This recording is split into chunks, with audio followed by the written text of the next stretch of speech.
Welcome students to my channel Royal Academy. And हम लोग कल देखे थे केमिस्ट्री का एक टॉपिक केमिकल काइनेटिक्स। उसी टॉपिक को आज हम लोग स्टूडेंट्स आगे बढ़ाएंगे। कल हमने देख लिया था ऑर्डर ऑफ रिएक्शन तक। तो ऑर्डर ऑफ रिएक्शन क्या होता है? किसी भी रेट ऑफ रिएक्शन में जितने total number of molecules participate करते हैं वो क्या कहलाता है स्टूडेंट्स? Order of reaction. अभिक्रिया की कोटि, किसी भी अभिक्रिया की दर में भाग लेने वाले कुल अणुओं की संख्या को अभिक्रिया की दर कहते हैं students. Total number of molecules participated in the rate of reaction is called order of reaction. उसके बाद हमने उसके टाइप्स भी देख लिए थे, तो आज उसी टाइप्स को हम लोग डेराइव करना सीखेंगे। Derive zero order reaction.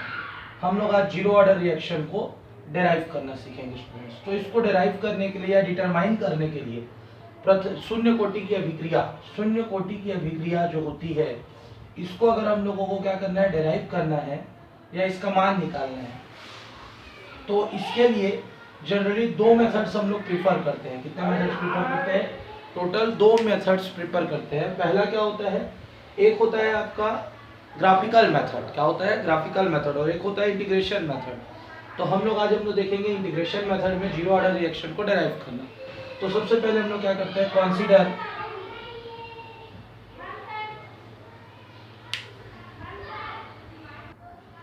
तो स्टूडेंट्स कंसीडर अ रिएक्शन। एक रिएक्शन हम लोग कंसीडर करते हैं, माने एक अभिक्रिया लेते हैं ए, जो किसमें कन्वर्ट होता है? प्रोडक्ट में। स्टूडेंट्स किसमें कन्वर्ट हो जाता है? प्रोडक्ट में। माना एक रिएक्शन लेते हैं ए, एक रिएक्टेंट है, वो रिएक्टेंट किसमें कन्वर्ट हो जाता है? प्रोडक्ट में कन्वर्ट हो जाता है स्टूडेंट्स। अब let A does not depends upon rate of reaction. अब हम लोग क्या मान लेते हैं कि ए जो है वो रेट ऑफ रिएक्शन पे डिपेंड नहीं करता, मतलब R directly proportional to A का पावर जीरो। क्या मान लेते हैं students? R directly proportional to A का power zero. Zero order reaction पढ़ रहे हैं। जीरो ऑर्डर रिएक्शन डेफिनेशन से क्लियर है, एक ऐसा रिएक्शन जिसमें rate of reaction concentration of reactant पे डिपेंड नहीं करता। एक ऐसी अभिक्रिया जिसमें अभिकारकों की सांद्रता पर अभिक्रिया की दर निर्भर नहीं करती है। तो are directly proportional to A का पावर जीरो। इसका कॉन्सेंट्रेशन कितना ले लेते हैं? जीरो। जीरो लेंगे मतलब डिपेंड नहीं करता है। तो डायरेक्टली प्रोपोर्शनल साइन हटेगा तो एक कांस्टेंट लगेगा, आर इज इक्वल टू के। और ये क्या होगा स्टूडेंट्स? ए का power zero. R is equal to K, क्योंकि ए का पावर जीरो, किसी का भी पावर जीरो रहता है तो उसकी वैल्यू कितनी हो जाती है स्टूडेंट्स? वन हो जाती है, जैसा कि हम लोग जानते हैं। और आर का मतलब होता है D X upon D T. क्या होता है स्टूडेंट्स? आर का मतलब D X upon D T. Note कर लेंगे, नोट यहाँ पे कल छूट गया था ये, कि रेट ऑफ रिएक्शन को हम लोग generally D X upon D T से डिनोट करते हैं। डी और डी जो होता है स्टूडेंट्स वो आपका चेंज को बताता है, एक्स क्या बताएगा? कॉन्सेंट्रेशन, और टी किसको बताएगा? टाइम को। तो आर की value D X upon D T होती है स्टूडेंट। तो D X upon D T is equal to K हो गया। So D X is equal to कितना हो जाएगा स्टूडेंट्स? के डी टी। क्या हो जाएगा? के डी टी। ये हो गया इक्वेशन नंबर वन। फिर से एक बार देख लेते हैं। शून्य कोटि की अभिक्रिया जीरो ऑर्डर रिएक्शन लेते हैं। तो जीरो ऑर्डर रिएक्शन एक ऐसा रिएक्शन होता है जिसमें रेट ऑफ रिएक्शन किसी भी कॉन्सेंट्रेशन ऑफ रिएक्टेंट पर डिपेंड नहीं करता है। अभिक्रिया की दर यदि किसी भी अभिकारकों की सांद्रता पर निर्भर नहीं करेगी तो वो शून्य कोटि की अभिक्रिया होती है। अब ए किसमें कन्वर्ट होता है? प्रोडक्ट में, जहां ए रेट ऑफ रिएक्शन पर डिपेंड नहीं करता। तो are directly proportional to A का पावर जीरो। जीरो लेंगे मींस डिपेंड नहीं कर रहा है। आर इज इक्वल टू के, ए का पावर जीरो हो गया। आर इज इक्वल टू क्या हुआ? के। तो D X upon D T is equal to क्या आ गया? के। तो D X is equal to क्या आ गया? के डी टी।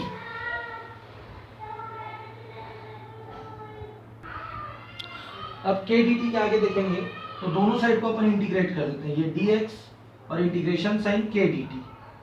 तो डी एक्स का इंटीग्रेशन क्या होता है स्टूडेंट्स? एक्स होता है।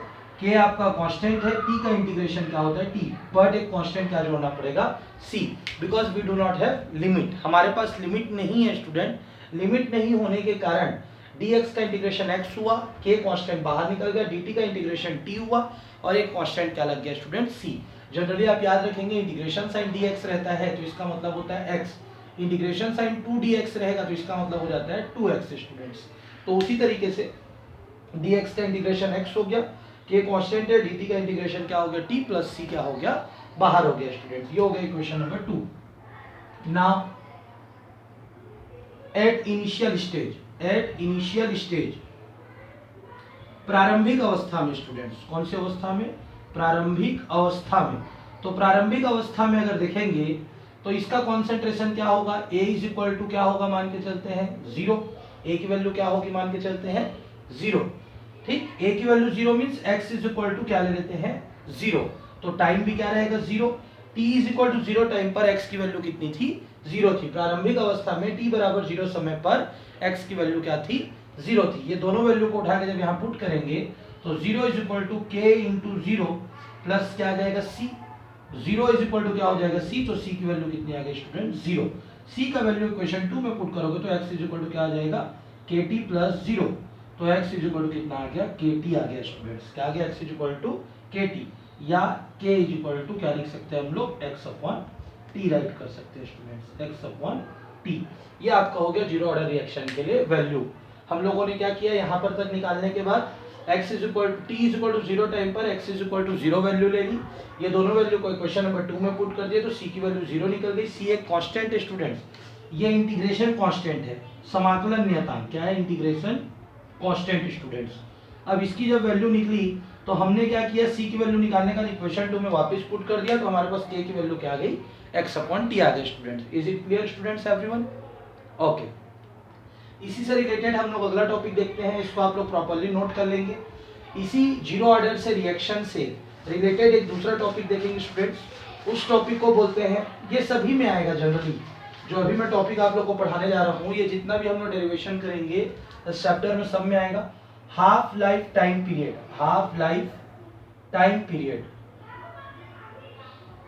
हिंदी में बोलते हैं इसको स्टूडेंट्स अर्ध आयुकाल। क्या बोलते हैं स्टूडेंट्स? अर्ध आयुकाल। अर्ध आयुकाल या हाफ लाइफ टाइम पीरियड होता क्या है? हाफ लाइफ टाइम पीरियड अर्ध आयुकाल, तो किसी भी रिएक्शन को आधा पूरा होने के लिए जितना समय लगता है स्टूडेंट्स वो क्या कहलाता है आपका अर्ध आयुकाल कहलाता है। किसी भी अभिक्रिया को पूर्ण होने के लिए, आधा पूर्ण होने के लिए जितना समय लगता है वो क्या कहलाता है अर्ध आयुकाल कहलाता है। The time taken to complete half of the reaction is called half life time period. The time taken to complete half of the reaction is called half life time period. किसी भी अभिक्रिया को आधा पूरा होने के लिए जितना समय लगता है वो क्या कहलाता है student half life time period कहलाता है स्टूडेंट्स। अब वैल्यू निकाल लेते हैं। ए किस में कन्वर्ट हो रहा है? प्रोडक्ट में। ए किस में कन्वर्ट हो रहा है? प्रोडक्ट में कन्वर्ट हो रहा है। माना इसका इनिशियल कॉन्सेंट्रेशन कितना था x, इसका कितना था 0। अब आधा पूरा होगा बोलेंगे तो आधा कैसे पूरा होगा? मान लेते हैं x की वैल्यू यहाँ पर a थी, x की वैल्यू कितनी थी a थी। अब आधा समय निकल गया, t हाफ हो गया, आधा समय निकल गया तो कितना हो गया t हाफ, तो इसकी value x is equal to कितनी हो जाएगी हाफ। अभी हम लोग डेफिनेशन में पढ़ चुके हैं, किसी भी रिएक्शन को आधा पूरा होने के लिए जितना समय लगता है वो क्या कहलाता है students half life time period कहलाता है। तो हमारा पहले कॉन्सेंट्रेशन कितना था मान के चलते हैं स्मॉल ए, हमारी सांद्रता स्मॉल ए थी, आधा पूरा हो गया मतलब a/2 हो गया, कितना हो गया a/2, तो टाइम कितना लग रहा है t/2। अब आधा समय के लिए टाइम कितना लग रहा है t1/2, आधा समय। हमारे पास वैल्यू क्या है k is equal to x/2 है स्टूडेंट्स, सॉरी x बाई क्या है t है। अब k is equal to x की जगह में हम लोग क्या पुट करेंगे आधा के लिए a/2 और टाइम के लिए क्या लिख देंगे t हाफ, तो t हाफ की वैल्यू कितनी आ जाएगी स्टूडेंट्स a/2k, कितनी आ जाएगी a/2k आ जाएगी स्टूडेंट्स। क्लियर है? Means half life time period का जीरो ऑर्डर रिएक्शन के लिए फार्मूला होगा हाफ लाइफ टाइम पीरियड अर्ध आयुकाल का मान होगा a/2k। टोटल कंसंट्रेशन में 2 का डिवाइड करेंगे और k का डिवाइड करेंगे तो हमारा क्या निकल जाएगा student half life time period. Generally ये क्वेश्चन कैसे आता है, what is half life time period, derive it's formula for half life time period. Clear? Means what is, दो क्वेश्चन आएंगे, एक what is half life time period, derive it's formula for zero order reaction, और दूसरा question आएगा what is zero order reaction, derive it's half life time period. दोनों में आपको यहां तक के सॉल्व कर लेना है स्टूडेंट्स। क्लियर है स्टूडेंट्स? अब देखते हैं students first order reaction. First order reaction के लिए वैल्यू क्या होगी? प्रथम कोटि की अभिक्रिया, प्रथम कोटि की अभिक्रिया स्टूडेंट्स, प्रथम कोटि की अभिक्रिया के लिए इसको कैसे सॉल्व किया जाएगा? तो प्रथम कोटि की अभिक्रिया, what is first order reaction students? Definition हम लोग का जानते हैं, if the rate of reaction depends upon the concentration of only one reactant. If the rate of reaction depends upon the concentration of only one reactant, then it is known as first order reaction. अगर अभिक्रिया की दर किसी एक अभिकारकों की सांद्रता पर निर्भर करती है तो इसे प्रथम कोटि की अभिक्रिया कहते हैं स्टूडेंट्स। अगर रेट ऑफ रिएक्शन किस पे डिपेंड करेगा, किसी एक रिएक्टेंट के कॉन्सेंट्रेशन पे डिपेंड करेगा, तो उसको हम लोग क्या बोलेंगे, first order reaction. If the rate of reaction depends upon the only one concentration. Is it clear students? तो हम लोग फिर से consider a reaction, consider a reaction. एक हम लोग रिएक्शन ले लेते हैं, माना रिएक्शन क्या है, ए। क्या है स्टूडेंट्स, ए है। ए किस में कन्वर्ट हो जाता है स्टूडेंट्स, प्रोडक्ट में। ए किस में कन्वर्ट हो जाता है, प्रोडक्ट में। t is equal to 0 time पे, t is equal to 0 time पे मान लेते हैं इसका जो कॉन्सेंट्रेशन है वो कितना है, x इज इक्वल टू 0 है। कितना है, मान लेते हैं x इज इक्वल टू 0 है। और t is equal to t time पे x इज इक्वल टू इसका कॉन्सेंट्रेशन कितना है, मान के चलते हैं a है। t is equal to 0 time पर इसका कॉन्सेंट्रेशन 0 है और t is equal to t time पर इसका कॉन्सेंट्रेशन कितना है स्टूडेंट्स, a है। क्लियर है स्टूडेंट्स? अब डेफिनेशन से, rate of reaction depends upon any one concentration of reactant. Rate of reaction किस पे डिपेंड करता है, किसी एक रिएक्टेंट के कॉन्सेंट्रेशन पे डिपेंड करता है students. R directly proportional to A का पावर 1। क्लियर है स्टूडेंट्स? अब जनरली हम लोग जानते हैं कि आर की वैल्यू होती है वो क्या होती है, dx upon dt, directly proportional to क्या हो जाएगा, a का पावर 1। खाली a भी लिख सकते हैं आप लोग। क्लियर है स्टूडेंट्स? अब जनरली हम लोग जान रहे हैं कि इससे पहले वाला जो जीरो ऑर्डर रिएक्शन पढ़े थे उसमें कॉन्सेंट्रेशन ऑफ रिएक्टेंट पे डिपेंड नहीं कर रहा था, मतलब रिएक्टेंट डिक्रीज हो इंक्रीज हो उससे हमको कोई लेना देना नहीं था। बट अभी जो रिएक्शन कर रहे हैं स्टूडेंट्स उसमें ए का कॉन्सेंट्रेशन डिपेंड करता है। ए का कॉन्सेंट्रेशन डिपेंड करता है मतलब अगर इनिशियल स्टेज पे x इज इक्वल टू 0 था, फिर x is equal to a हुआ, अब a धीरे धीरे क्या होने लगेगा, डिक्रीज होने लगेगा। माना यहाँ पे x मोल नया बन रहा है, प्रोडक्ट का कौन सा मोल बन रहा है, x मोल, तो ये कितना बच जाएगा स्टूडेंट, a माइनस एक्स। अब starting t equal to T time पे कितना था, x is equal to a था। माना इसमें कितना मोल बनना स्टार्ट हुआ, इसको ऐसे मान लेंगे student, t is equal to 0 time पे 0 था, t is equal to T time पे a था, लेकिन a में से x मोल चेंज हुआ तो कितना मोल बच गया, a माइनस एक्स बच गया student. t is equal to 0 time पे 0 था, t is equal to T time पे a माइनस एक्स था, उसमें a माइनस एक्स कब आया, जब उसमें से x मोल कन्वर्ट हो गया स्टूडेंट्स।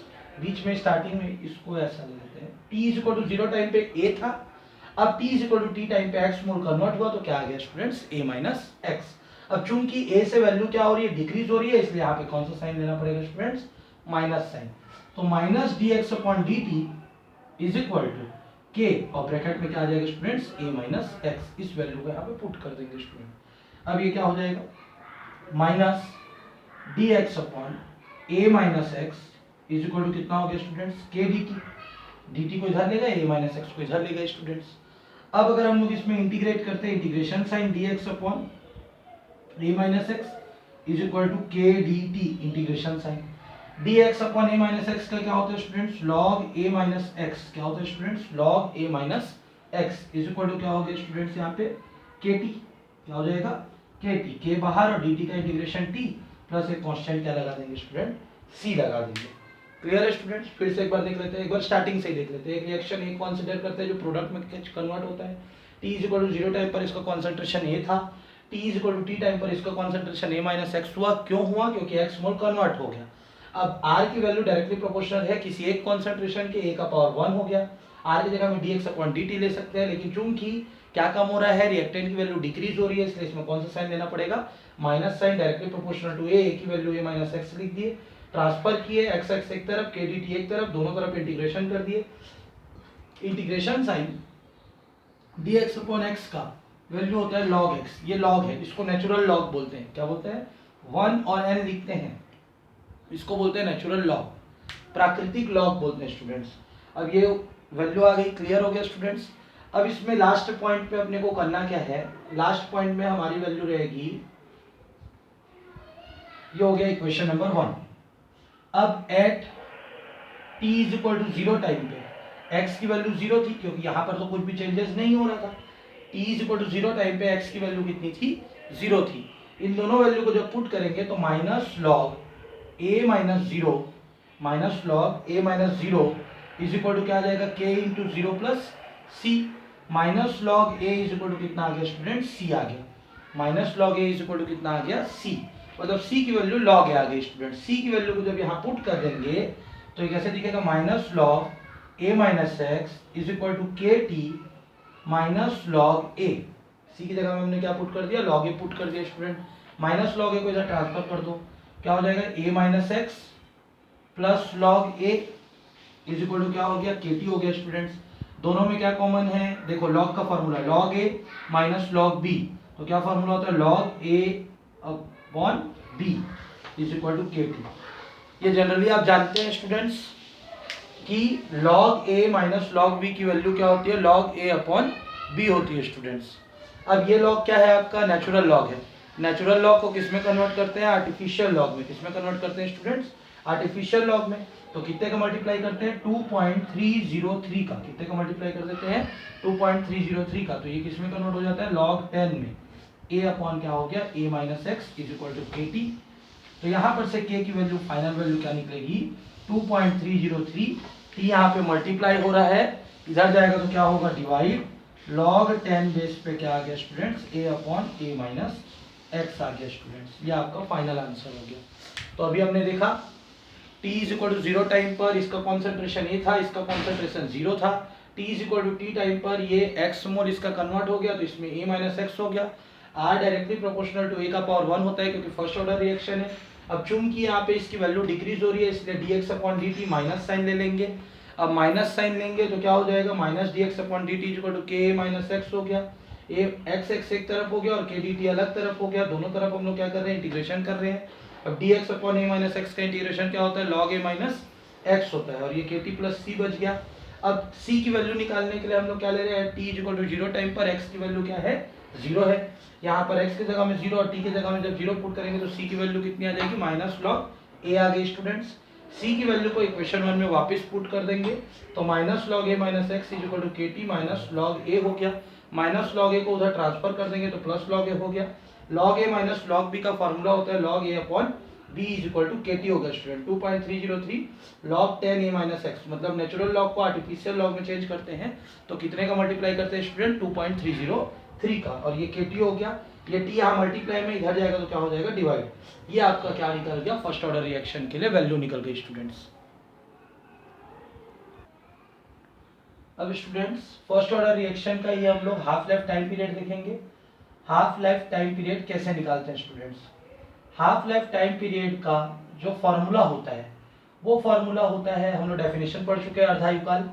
अर्धायुकाल का डेफिनेशन हम लोग पढ़ चुके थे। क्या होता है स्टूडेंट्स, अर्धायुकाल का डेफिनेशन आप लोगों ने देखा था कि किसी भी रिएक्शन को आधा पूरा होने के लिए जितना समय लगता है वो क्या कहलाता है, अर्धायुकाल कहलाता है। The time taken to complete half of the reaction is called half life time period. कोई सा भी रिएक्शन है उसका आधा पार्ट को, हाफ पार्ट को पूरा होने के लिए जितना समय लगेगा वो क्या कहलाएगा students, half life time period कहलाएगा।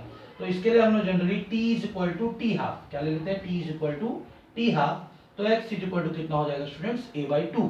मींस x की जो वैल्यू है वो कन्वर्जन वैल्यू है, परिवर्तित वैल्यू है। क्योंकि हमने देखा था a किस में कन्वर्ट हो रहा है, प्रोडक्ट में, ये हमने देखा था।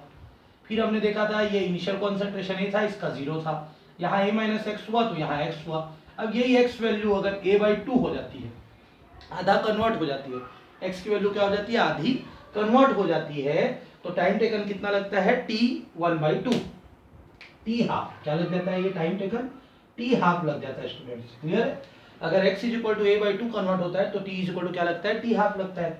k की वैल्यू कितनी हो जाएगी, 2.303 अपॉन t log 10 बेस पे a upon a minus X हो गया स्टूडेंट्स। अब k is equal to 2.303, t की जगह में क्या लिखेंगे, टी हाफ log 10 बेस पे a upon a minus a/2, x की जगह में क्या पुट कर देंगे, a/2। तो k इज इक्वल टू क्या दिखेगा student, 2.303 upon T half log 10 base पे a अपॉन 2। ये a और ये कैंसिल, क्योंकि a में से एक में से आधा गया तो आधा बचेगा, ये दोनों a कैंसिल। तो k इज इक्वल टू कैसे दिखेगा, 2.303 upon T half log 10 base पे 2, ये 2 ऊपर चला गया। अब बेसिक हम लोग जानते हैं log 10 बेस पे 2 की वैल्यू होती है 0.3010। क्या होती है स्टूडेंट्स, 0.3010, तो k इज इक्वल टू क्या हो जाएगा 2.303 अपॉन टी हाफ इंटू 0.3010। इसको इधर और इसको इधर ट्रांसफर करेंगे तो T half is equal to 0.693। जब आप इन दोनों को मल्टीप्लाई करेंगे तो क्या आंसर आएगा 0.693 अपॉन के। ये हो गया फर्स्ट ऑर्डर रिएक्शन के लिए half life time period students. मतलब t is equal to T half time पर x की वैल्यू a/2 हो जाएगी। यहाँ जो x की वैल्यू है वो आधी कन्वर्ट हो जाएगी। k is equal to 2.303 by T log 10 base पे a upon a minus X हमने वैल्यू निकाला हुआ है, तो k is equal to 2.303 T half log 10 base पे a अपॉन x की वैल्यू a/2 कर दिए। a में एक में से आधा गया तो आधा बचेगा स्टूडेंट्स, a और a कैंसिल हो गया तो ये 2 आ गया, तो k is equal to 2.303 T half log 10 base पे 2 हो गया। लॉग 10 बेस पे 2 की वैल्यू होती है 0.3010, ये आपको रिमेंबर करना है स्टूडेंट्स। तो अब ये वैल्यू को पुट करेंगे, दोनों को मल्टीप्लाई करेंगे तो 0.693 बाई के आ गया स्टूडेंट्स। ये हो गया फर्स्ट ऑर्डर रिएक्शन के लिए फॉर्मूला। क्लियर है स्टूडेंट्स आप लोगों को? आज हमने दो टॉपिक देखा है, जीरो ऑर्डर रिएक्शन, उसका half life time period find करना, फर्स्ट ऑर्डर रिएक्शन और उसका हाफ लाइफ टाइम पीरियड करना। क्लियर है स्टूडेंट्स?